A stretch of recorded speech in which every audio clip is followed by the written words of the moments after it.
Welcome to Pondering AI. I'm your host, Kimberly Nevela. In this episode, it is a pleasure to bring you Theodora Lau. Theo is an luminary in the FinTech space and founder of Unconventional Ventures. Welcome to the show, Theo. Thank you so much for having me, Kimberly. And thank you for the intro. It is nice to be reunited. Absolutely. I have to tell you, I was also delighted to learn recently that you are a fellow chemical engineer by training. There are a surprising number of us roaming about the place these days. Really? Yeah, there really are. Makes my day. I don't normally run into one. And when I tell people, I went to engineering school, my background was chemical engineering, they looked at me like, what are you doing here? Yeah. Well, I don't know. My experience back in the day was about a third of us went into engineering for real, about a third of us went into finance, and about a third of us went into consulting or tech. So somehow it seems to make sense that here we are. And it works out. It works out. Now, for folks who are not familiar with you and your work, can you tell us a little bit about what inspired you to found Unconventional Ventures? And also what we might learn about your interests and the arc of your career based on your trajectory as an author back from Beyond Good, which I think was in 2021, to Banking on AI, which was published last year. Whoa, that is a long question. So, I did start out as engineering, and majority of my career, I would say first half of it, was telecom and IT.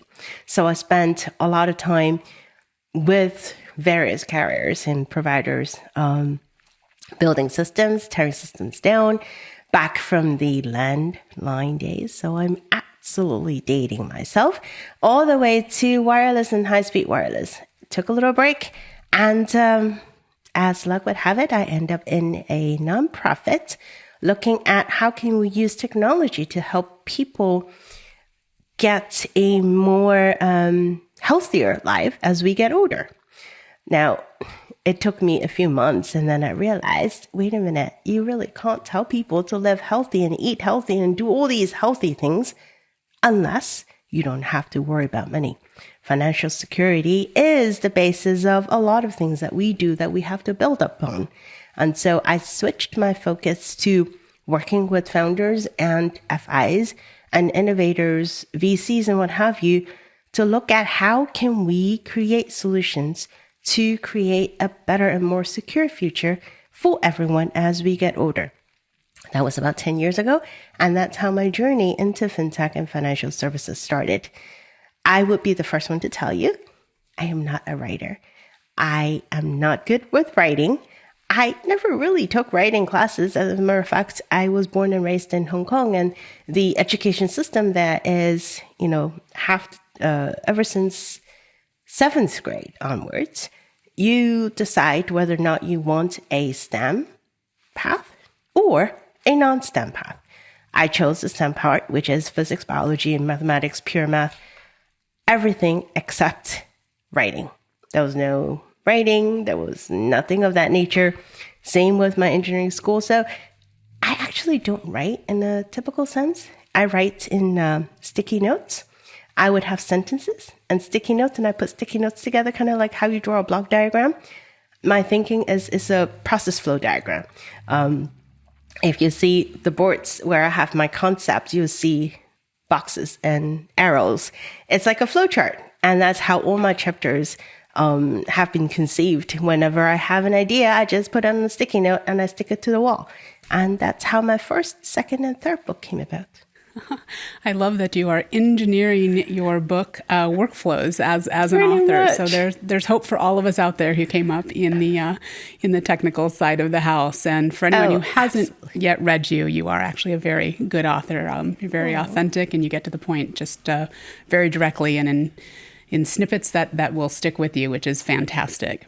Now, you are and have been really spending a lot of time looking at financial services and fintech in particular, and write frequently about the rising, sometimes unrealistic expectations for AI to sort of, quote, do everything everywhere and all at once. Now, it would be unrealistic for us to ask you about all the places that AI is being applied within this space. But as an industry insider, are there AI applications or categories of applications that you find most promising or exciting?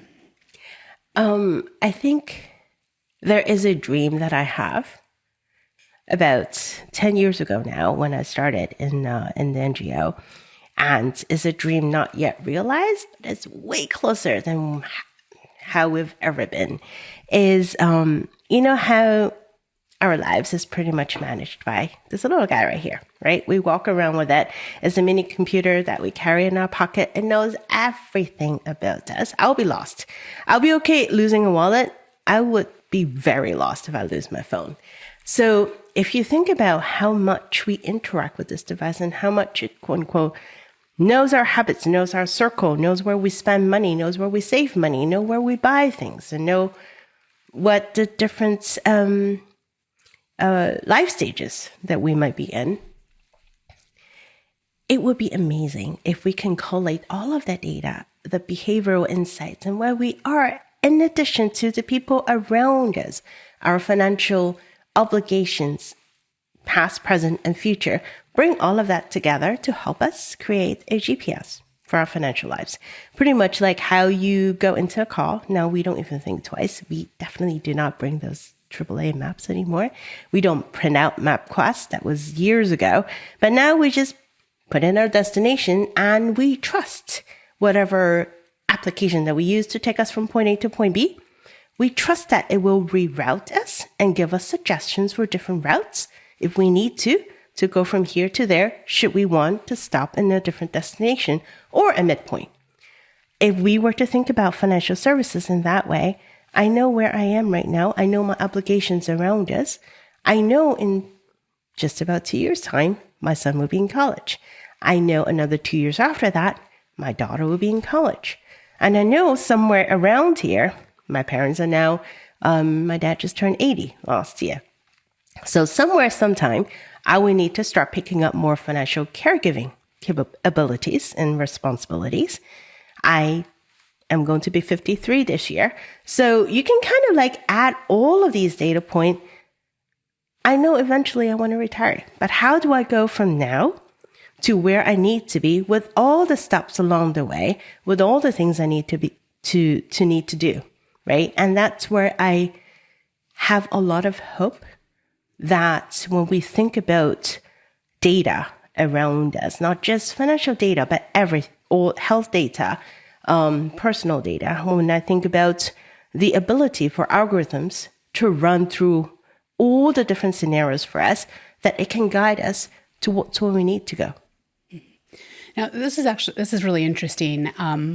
I think I personally have a bit of an angst about that view of the future. I was at Sibos, I believe you were too, last October, was it October? And everybody there, every provider there, whether they were a traditional bank or a neobank or a payment processor, was expressing this almost ubiquitous ambition to become a lifestyle partner, right? To be the trusted brand these days, right? What do we say? Co-pilot, right? For folks' lives. And frankly, for me, I'm not sure that's what I want from a bank. I want to be able to transact business quickly, effectively, efficiently, and not necessarily be reliant on a single sort of provider.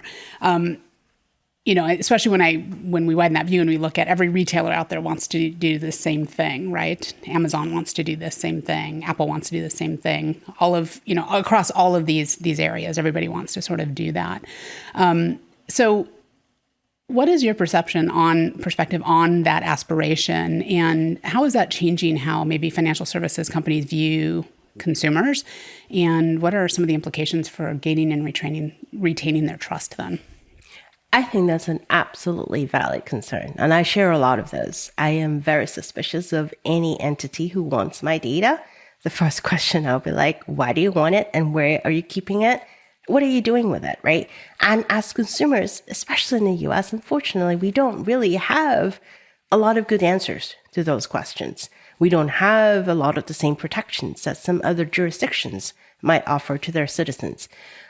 I think where I would love to see this future would be some sort of a independent data store, for lack of a better word, right? A data sphere, where is all of my data is my data, and I have the right to assign different permission to access the data. Not really me sending you the data, but you coming to access a certain portion of it. I control the rights and I control what you can do and for how long. And then when you're done, right? So I would love to get to a state where we can do that. We are not there yet. But I think back to some of the more practical examples, right? Health data, for example. How many times do we go into different health providers and we have to provide exact same information over and over and over? I don't even know how many copies of my health data is out there. They all ask for the same thing. And then they store that. You don't know exactly where. Why can't I have control of my health data? And if I need to come in for my regular checkup, I say, okay, here are the pieces of information that you need. This is the update. You come to me and this is what I'll give you. Permission, right? Permission to access.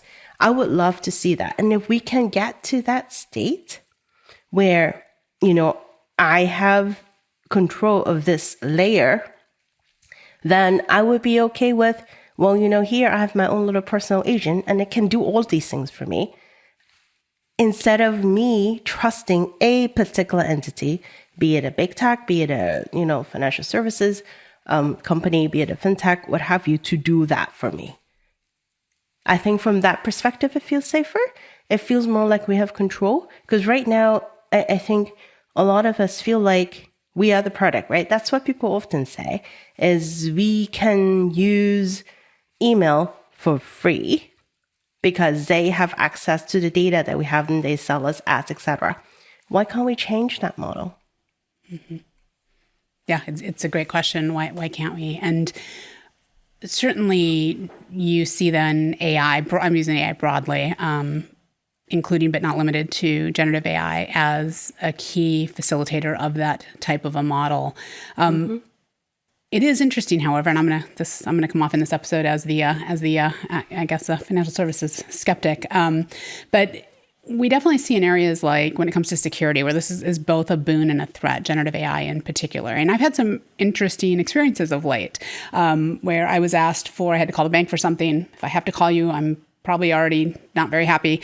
And I was asked for a voice print for security. And I thought, that just doesn't seem like the most secure approach here. Or I was trying to execute a money transfer for personal reasons, and I had to call the bank, and I was, basically interrogated. So, they were asking, why are you making this transfer? To which I responded, it's none of your business. Right down to, can you tell me which computers you usually log on to your online account on? And I was sort of horrified, right? And it was not a particularly pleasant conversation, probably for me or the poor customer service agent that was treated to me that day. So can you talk a little bit too then about this idea in this world today where we don't have control of the information? What can financial services companies do to make sure that they are retaining our trust? And then as a B, and we can come back to this as well, is how AI today is impacting their security posture. How do we make sure that we're developing services that balance this tension, and so they are protective without feeling like they are punitive to the consumer themselves? I think that is the $1 billion question for 2026, Kimberly. I think they're all trying to figure it out, to be honest. I was chatting with someone right before the holidays, and he mentioned that their institution actually got to the point where they asked people to come into the branch to verify their identity if you do lose the credentials and you're having trouble resetting, because they said, we just don't know exactly what we can trust and what we can't trust anymore. So that's the flip side, right, of the trust equation. That horrified me. I'm like, oh my God. But yes, I think I understand, because there was another FI that I was dealing with. It was my business account that it took a whole year just to update my phone number, because when I opened the account, I had to apply it in paper. They print out a form for me and I write down the information. And they took it and they said, we will open your account in the next 2 weeks because we need to send this to someone to type in the information. And of course, when you have so many manual analog procedures where I'm like, why can't I just apply this online? Mistakes happen, and then they had to find ways to basically re-authenticate me. So anyway, that's a side topic. I think with regards to the trust question, they need to show the customers that they can be trusted. I think that is the number one thing. That means that having the proper security protocols in place, that doesn't look like, you're selling their data, that you're just, that you don't care about the security of their account. Having the fraud procedures in place, I think that's really important, especially with the amount of fraud that's been going up. Because, fraudsters go where the money goes. Of course, they'll go to the bank. But, with them having access to these tools that they can create, they fix so much easier, so much faster, and so much more believable, right? Because now we can't really look for did you have a typo in here? Did you say you're the Nigerian prince where you are not? Right now, it just looks so real. And, how do consumers then figure out whether this is real or not? So for FIs who actively come out and demonstrate to customers that they can be trusted because they have all of these procedures and checks in place, that they educate you, that they have your best interest at heart, that they actually look at you as someone banking with them and not as just a number that they can exploit. I think all of those actions can help build up the trust. Now, you and I both know that building up trust is not easy. Losing it is very, very easy. Exactly. So if there are fraud events that happen, be there and help the consumers out. That also goes a long way in establishing trust. And that's actually one of the reasons why back in the day, when I first started, when I was looking at that time, I think a lot of FIs were trying to chase after millennials. And I remember distinctly, I was on stage and I was talking about, why don't we use the technology that we have? Why don't we use some of the newer solutions that we have to help caregivers who are taking care of their family at the same time taking care of their children? Because oftentimes caretakers are women in the 40s with their own family members to take care of, with their parents that they have to take care of. They're being stretched so thin. If you're trying to go after a demographics, if you're trying to gain trust, the best way to do that is show that you care and show that you have a way to help them out. Why not this?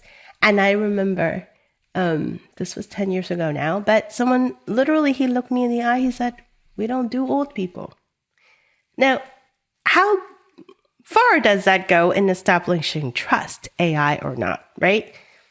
Why would I want to come to you if this is how you think of me? You just want the business of my youngsters.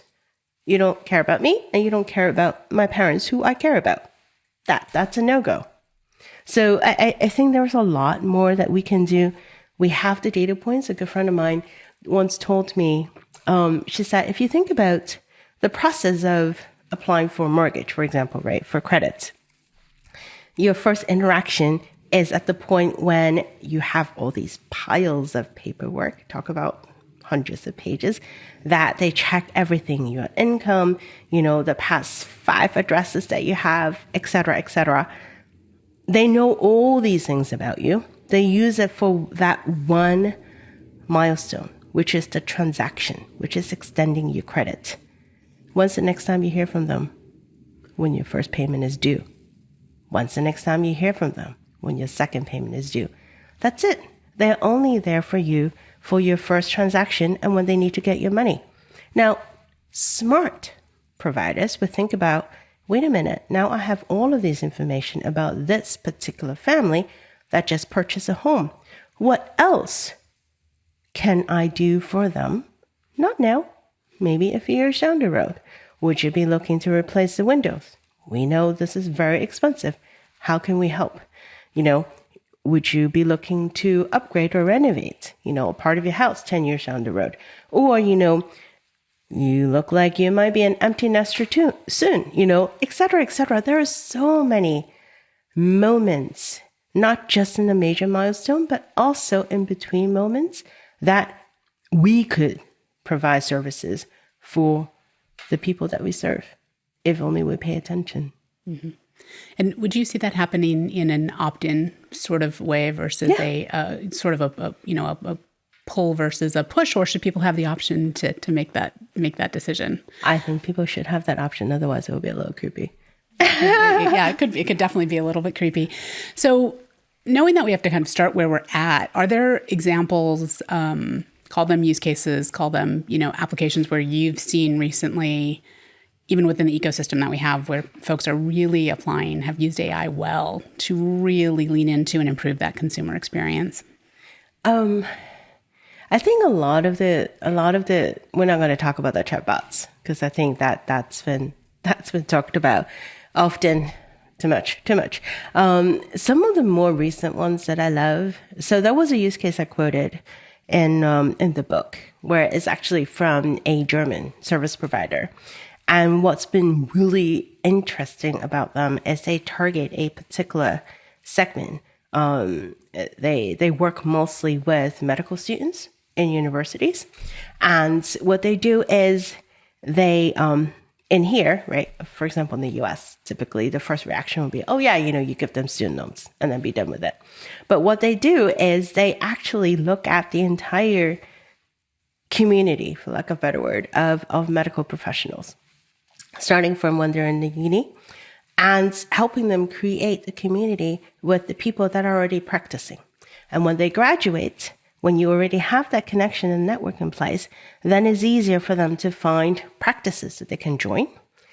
As you grow along in your career path, they can start providing you with wealth management services. And when you get to a certain stage where you want to retire, then it goes back a full circle. They can connect you with the younger professionals who just graduated, who are looking for practices to buy. So it goes a whole cycle, if you will, for lack of better words, for the professional journey. And I thought that was amazing because you already have the data, not just from the initial point of where you're extending the loan, but all the way through. So why not use that data to provide more services? So that was an interesting one out from Europe. Another one that I like is actually in the US around fraud, is to be able to do multimodal authentication. So that it's not like you call and you first establish the account. My voice is my password. We've seen that quite a bit for the last few years. This is more than that. This is not requiring you to say a very weird phrase, but in conversation, they can detect a lot of the data points, kind of like your use case that you originally first talked about, but in a slightly less creepy way. And then to be able to present the risk score to the agent so that you can tell whether or not this could be a potentially deepfake or this is an actual customer calling in. And what the credit union has reported is that not only has reduced the amount of time it takes to authenticate the call, but also improves the customer satisfaction because it feels more natural and is weaved as part of the flow. So those are really good use cases because we know, again, fraud is a huge problem. So how can we use technology to not just reduce the risk, but also to improve customer experience? I think that's important.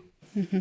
And I know a real area of passion for you is expanding access, really enabling folks to have, what I'll call fiscal sovereignty or fiscal agency, and this sort of view of success beyond the tech, right? And so as you're talking there, again, it does presuppose, though, a world where you are capturing a lot of information about the consumer, a lot of very personal information, biometric information.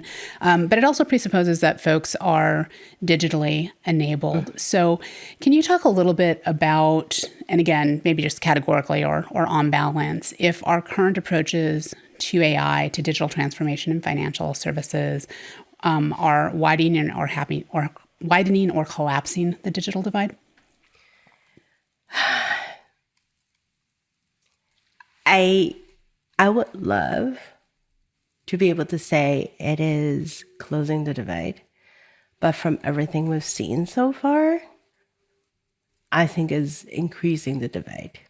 in many different aspects, not just in the usage of it, but also in, who can have access to what and how. So we look at, first you look at the models that's out there.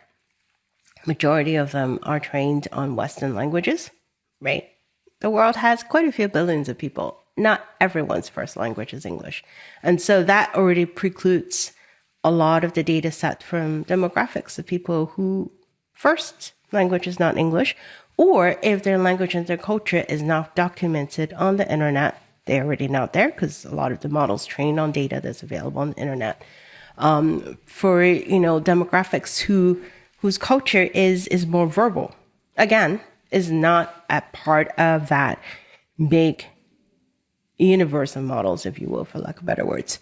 There are over 7,000 languages actively being spoken today. How many of these are actually represented in the models? I would say no more than 100, if that much, right? So that's already creating a divide, if you will, on who can benefit from the technology that we have. And then you talk about the rest of the digital access. Let's talk about two things, right? First, the people who can develop these tools. If you look at a lot of the work that's been done in the West, I don't like to say in the West, but, in the US, for example, or in Europe, a lot of these are large language models that takes a lot of energy, takes a lot of resources to deploy. And a lot of times the data centers are in places where it's already water stressed. So we know about the electricity implications, we know about the impact on the environment, et cetera, et cetera. Until the open source models, the smaller models that's been around, for the last year, that has been the case. So now when I see more of these smaller language models, perhaps it could provide a different pathway for the developing countries and communities to have access to the tools in a slightly less resource intensive way. So that's a good thing. We know how much the GPUs and all of that costs. So the tech stack alone, that's expensive. And now you look at, for example, within financial services for the last, 2 years, all the studies we've seen for the ones that have been able to balloon to the top, be it the evident AI research reports, be it, I think CB Insights have another one. All of these, if you look at the organizations that have been able to take advantage of the technology, they're all the big FIs. They have the resources to experiment. They have the resources to get access to the resources they need to develop the solutions, et cetera, et cetera, et cetera.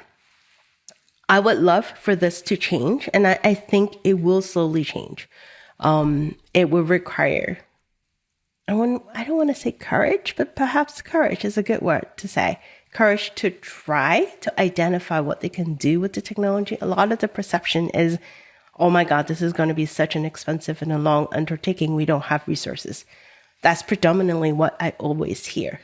Can we flip that script? If we can, that would be wonderful. And then now talk about the people who can use the technology and the applications and the tools. Again, you need the education. You need the access to the tools. We need to find ways to get people more, access is an overused word, but exposure, right, to what the technology is and what they can do with it. I think that is a big, big task. Education, re-education, upskilling, reskilling. It's not just about, here's this big, wonderful, magical ball. If you're brave enough to use it, great, stay. If not, you're out. That is not really a good policy, right? How are we going to help people adjust and adapt to a new world? Until we solve all of that, I am worried that the gap is getting bigger and bigger. Yeah. Well, and certainly the gravity right now is around large language models, foundational models. But how have you seen, whether, again, it's the more traditional, what we think of as the banks or other types of financial services providers, maybe the neobanks, leveraging more traditional techniques, because there's actually quite a bit that can be done, right? A lot of the engine rooms in these organizations are still run with more traditional techniques. So is part of the solution here keeping a broader eye on not everything has to be AI, and the things that can be AI don't necessarily have to be this one element that does have this gravity and high barrier to entry. Absolutely. I think the board needs to understand that too, right? Because I feel like a lot of times executives are running around because the board is asking them to do X. They might not understand the more holistic picture. And as you say, right, the technology actually has been used for quite a while in the backend, right? We've been running that in a lot of the backend processes for a long time. So the whole excitement in the last few years is predominantly because of OpenAI and what the lot has been able to do and create the hype, for lack of a better word. So I think if we can just take a pause and stop throwing things at the wall and look at what exactly needs to be done, what are the jobs to be done, and how can we solve it? Maybe it doesn't always have to be AI, or maybe it doesn't always have to be this particular type of technology. Maybe it could be something else. I do fear, though, our industry is very much loves to run after the shiny new toy, right? It's like, oh, what do we need to do with quantum? What do we need to do with blockchain? What do we need to do with stablecoins, et cetera, et cetera? So in that environment and acknowledging just the nature of, the beast, if you will, both as organizations or corporations and as consumers, I mean, is there practically speaking some attributes or attitudes that matter most for leaders? And then I'll follow that up with asking about for us as consumers. Curiosity. I always tell people, and it's not just for leaders, it's for everyone else, is be curious. Like kids, it always amazes me just watching them grow, because mine are teenagers now, so they have their own opinion and very much set in their own opinion. And I often remind them, I'm like, remember when you guys were just a few years old, the favorite word they always ask was why. Why is the sun going down? Why is it always the east? Why is it not the west? Why? Every day there's at least 10, 15, 20 different whys. And then the kids discovered Siri and Alexa. And so they're like, all right, mommy, we're not going to ask you anymore. We're just going to keep asking Alexa. And now they're like, well, we don't even ask because. And now the tables turn out like, why are you doing this? They said, well, just because. So if we allow ourselves to perhaps pause and go back to how curious we were when we were kids and just ask a question, right? Not, it doesn't always have to be making others uncomfortable, but just ask, right? As a way to learn. Somehow I think we've lost that. Yeah, I tend to agree. And I don't know why that is. I don't know if it's because we're impatient or because there's just this kind of push for conformity and acceptance or, et cetera, et cetera. I'm sure it's a whole lot of things that come into play, not wanting to show ourselves as non-expert, right? Wanting to show up as a knowledgeable person in the world. So on and so forth. Certainly not a new phenomenon, but perhaps one. And in the space of AI, I think is because everybody is now so aware of it and so gung-ho in a lot of cases, and because there's a lot of hype brain, I think it can feel more fraught for folks to raise a hand and ask the question, right? And no one wants to be seen as someone who's resisting or anti-AI or any of these sorts of bits. Or the language there is difficult, yeah. Mm-hmm. Yeah. Yep. But I think also is we are running too fast. We are always in a hurry. We like to talk about how modern day tools, digital tools can help save us time so we can reclaim time. But in reality, we don't reclaim. We just get ourselves even more busy. We fill more things in our agenda. Maybe we don't have to, right? Maybe we should give ourselves the opportunity to actually use that time that we've gained. We brag about, these tools provide increasing efficiency. People can save like 3 hours in a week, etc. Use that 3 hours to take a break, to pause, right? We don't have to add 3 hours of work because we saved 3 hours. And that's not a radical idea. It shouldn't be. It shouldn't be a radical idea.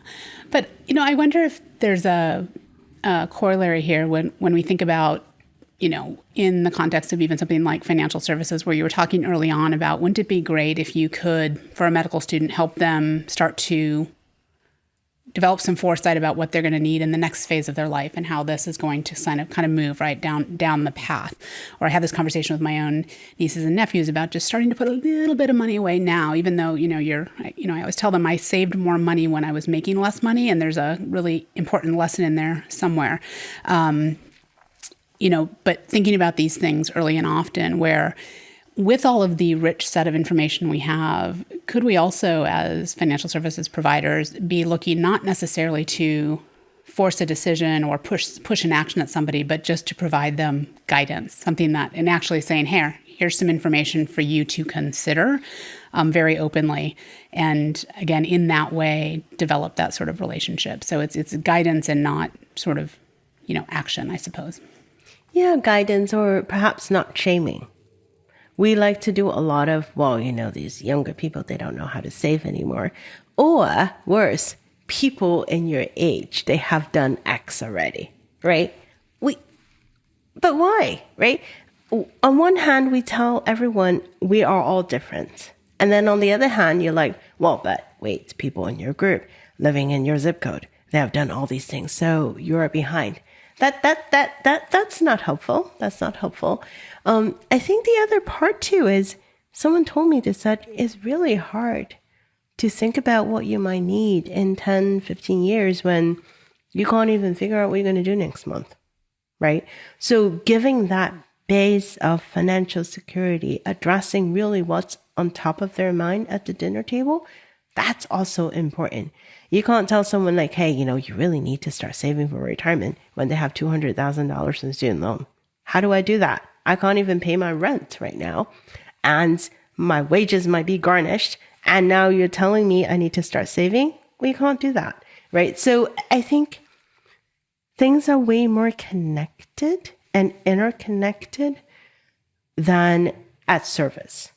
And so if you just try to solve for one or push guidance on one and neglecting the others, we're not going to go anywhere. You're just going to keep going in circles. Mm-hmm. Yeah. And I suppose that comes back to, when I think about that, I think about it more as, here's some resources you consider, and you can pick. It's sort of like the Choose Your Own Adventure books, right? I would love to see providers that are saying, like, here's the Choose Your Own Adventure book about, things you can consider, and you tell us what the right path is, as opposed to them telling me what the right path is at that moment. We say, as two folks who started out as potentially thinking we were going to be chemical engineers. So there you go. Let's mix things in the lab and see what happens. Yeah, let's see what happens. Now, also in your book, and I think you may have referred to this earlier a bit when you were talking about, financial GPS, but you predict a future in which you said AI is the financial OS. And that seems to be a very timely and appropriate, I don't know if I should call that a prediction, that is certainly gaining traction under the guise, particularly of agentic AI. So I'd like to talk a little bit about what the impact or implications there might be. But by starting first can you define for us what you mean, or what it looks like when you say AI is the financial OS? That concept came about, it was actually constantly evolving, especially last year, as the more I talked to people, and as, I saw the pace of new tech being developed and dropped. So it came from the phone. As when I think about the iPhone, this was back in 2007, right? When the first iPhone was launched. And I remember I was this nerd that was so giddy with excitement. I was working for a different wireless carrier at that time. So I actually lined up outside the store and I waited for the first phone. And I was so happy and so excited, but I couldn't show it at work because, I actually signed on with a different wireless carrier while working for my company, who were competitors. So I had two phones and I kept playing with it. And I remember I took it to Tel Aviv a week after for a business trip.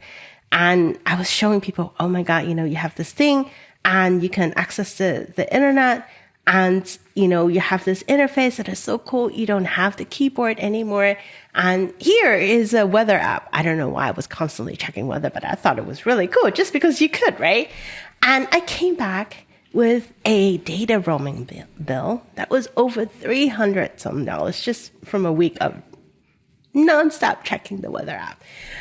And I was like, at that time, I'm like, wow. Now,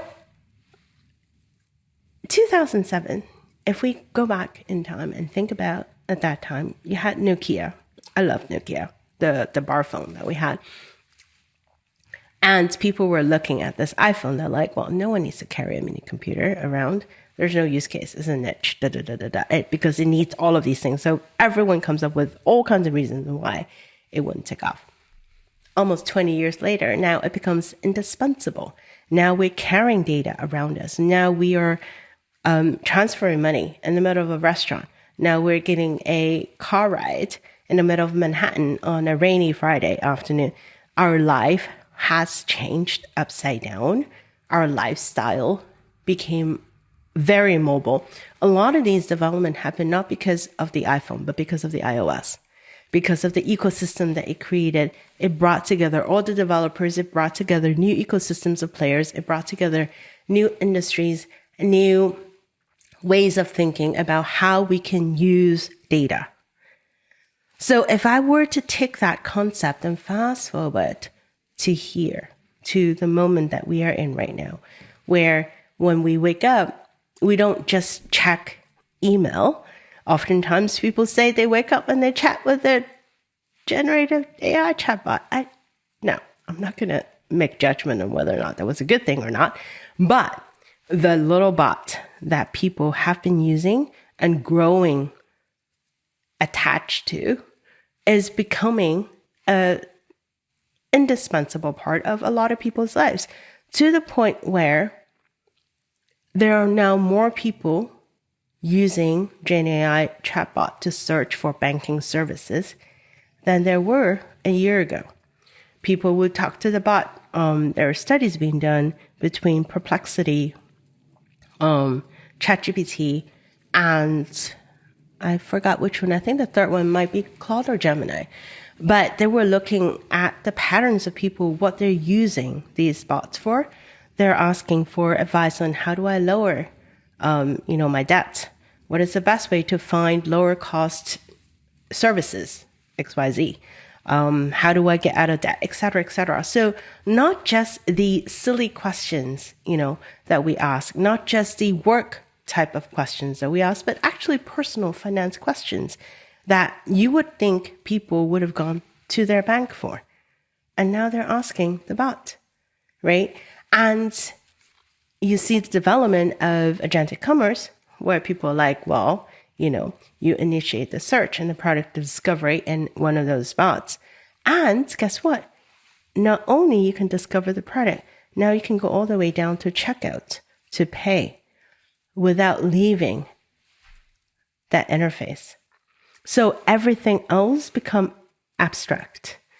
The UI that you have built for your bank could one day become abstract when people just go into the bot and they're looking for things. You might not even show up in their search. You might be invisible. You might not be relevant. And so all of these development in the last 6 months brings a question of how are we going to live our daily lives? And increasingly, what people call AI, again, in a very broad term, is going to be the center of the machine that drives our day-to-day lives. And that's where the AI is our new OS comes from. Mm-hmm. Mm-hmm. And you can see some obvious benefits from that in terms of having an intuitive, right? It's easier to speak or to write in natural language of doing that. And there's a clear downside, though, that in that disintermediation between you and the provider, there's potentially your access to service and, in fact, your exposure to products and services at all are now dictated by a few intermediaries who will transact with another select set of providers. So absolutely. What are the implications then if we continue down this path, and what are things financial service institutions need to be thinking about, and consumers as well. I think the threat that you were talking about is very real, right? Because these guys, the Googles of the world, the OpenAIs of the world, they're not developing these protocols and developing all these things out of goodness of their heart. They know this is where the market is going, and they will one day profit from it. Be it, could they strike out, exclusive agreements with certain big retailers that says, hey, with this, we're going to send preferential traffic to you. We're going to surface more of your product instead of the mom and pop down the street. Why not? It's our algorithms, right? They can control that. And I think that threat is very, very real. And there are no guardrails in place. There are no regulations in place. And it's very, very much like a black box at the moment. So that would be my one biggest worry.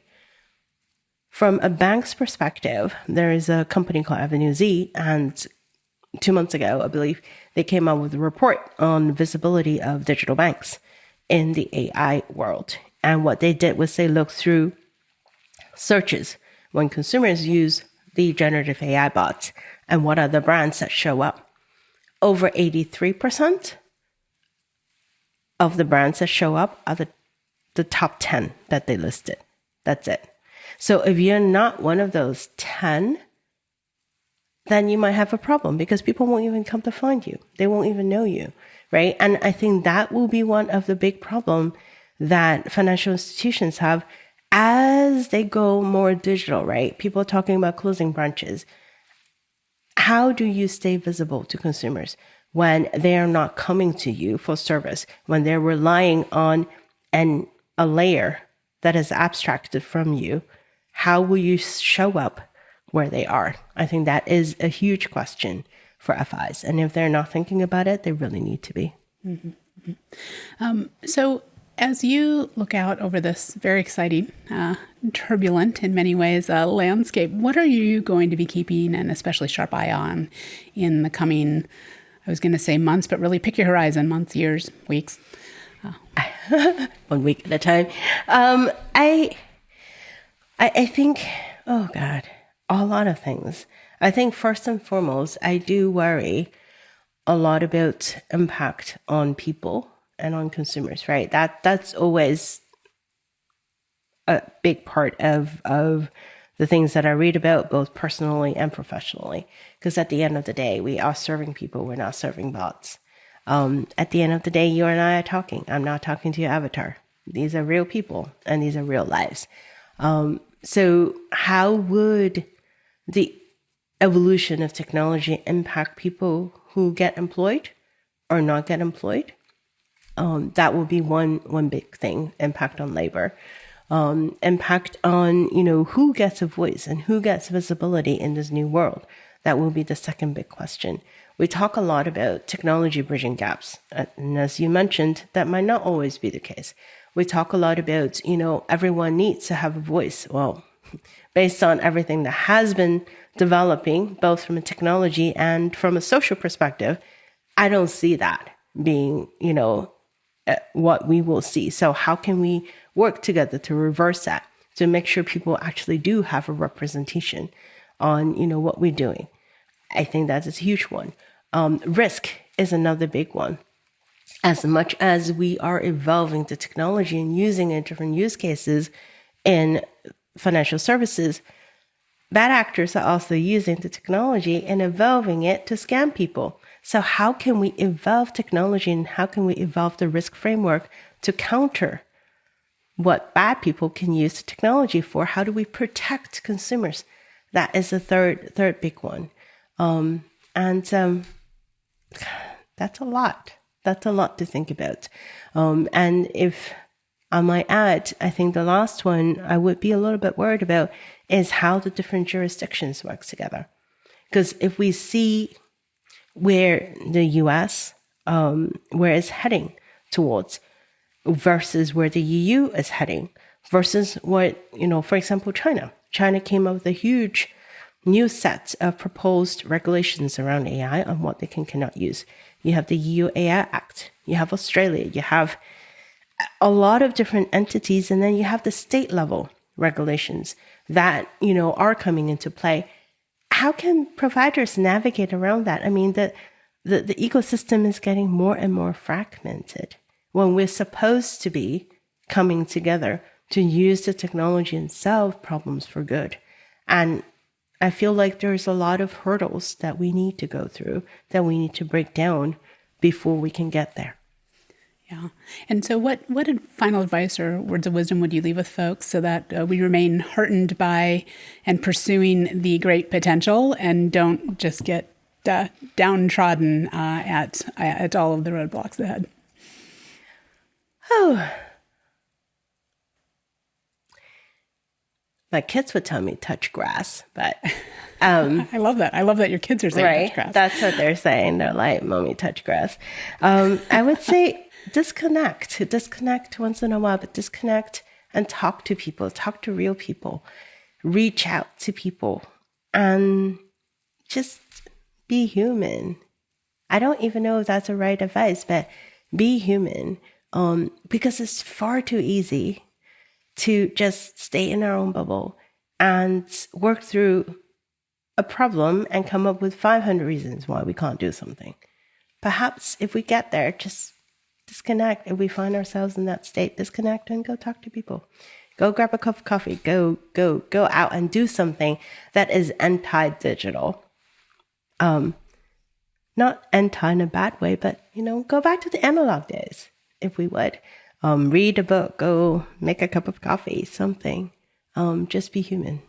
And if folks are looking for a good book to read, we have some suggestions for you, and we will put those in the show notes. So on that note, I will thank you for your insights, and we will leave that advice and those key questions ringing in folks' ears. So thank you so much for joining us today and sharing all the things. I know we covered a lot of ground today, and I really appreciate it. Thank you, Kimberly. Right. So to continue learning from thinkers, doers, and advocates like Theo, subscribe to Pondering AI now. You can find us wherever you listen to podcasts and also on YouTube.